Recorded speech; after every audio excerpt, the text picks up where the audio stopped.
itong salamin na to. Ang creepy naman tingnan. Pangit.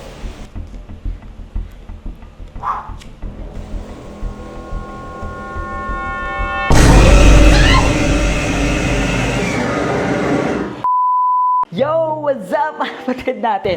So napanood nyo naman yung ginawa nating prank dun sa ating bagong part ng ating pamilya. Ayan nga si Miss Rachel.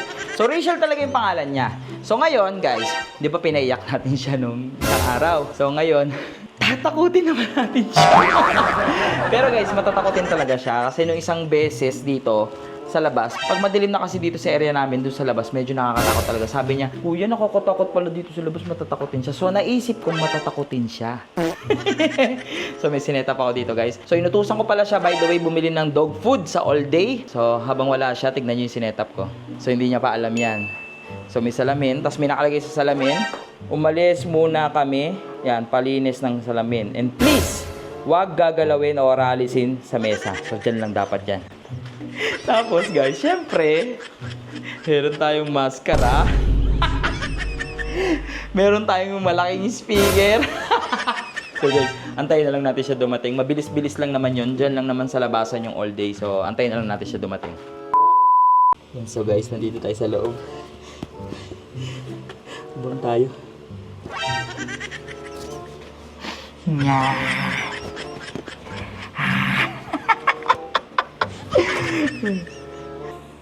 So guys, waiting lang tayo dito. Nag-aantay lang tayo ng tamang timing. Init. Grabe.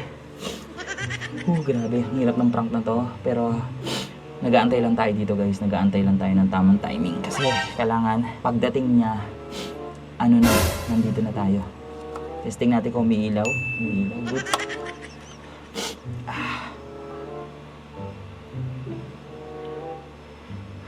Grabe, ang init. Guys, nandiyan na siya. Nandiyan na siya, guys. Nandiyan na siya. Nandiyan na siya. So, ang maganda dito, guys. Ang maganda dito. Kita natin siya dito sa labas. Kuya, nandito na po ako. Nabili ko na po yung pagkain ng aso.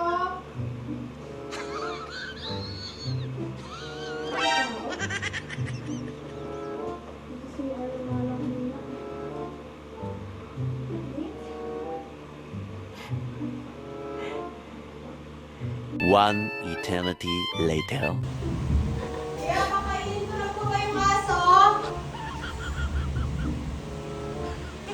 Ay, wala sila kuya. Umalis. Malinis ng salamin and please, huwag na lang ito alisin sa mesa. Pakainin ko nila yung aso. Pag-umisan ko.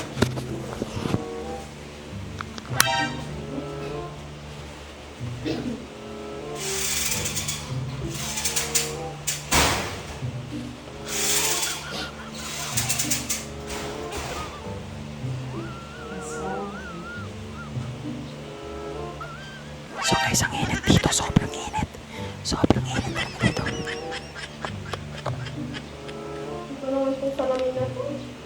Ang creepy naman tingnan. Pangit.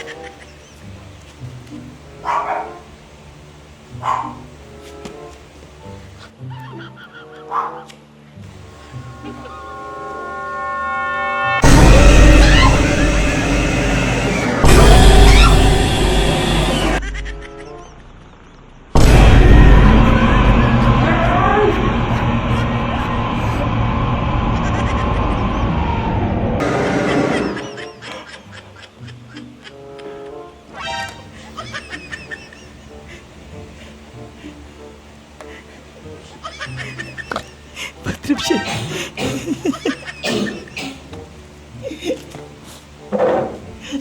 Rachel, okay ka lang? Naman! Bakit na naman? Ang init!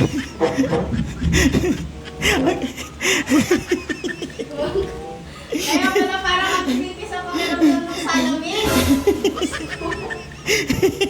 Nakatago pala siya. Ito na ba yung pagkain ng aso? Ha? Napakain mo na? Oo, napakain ko na.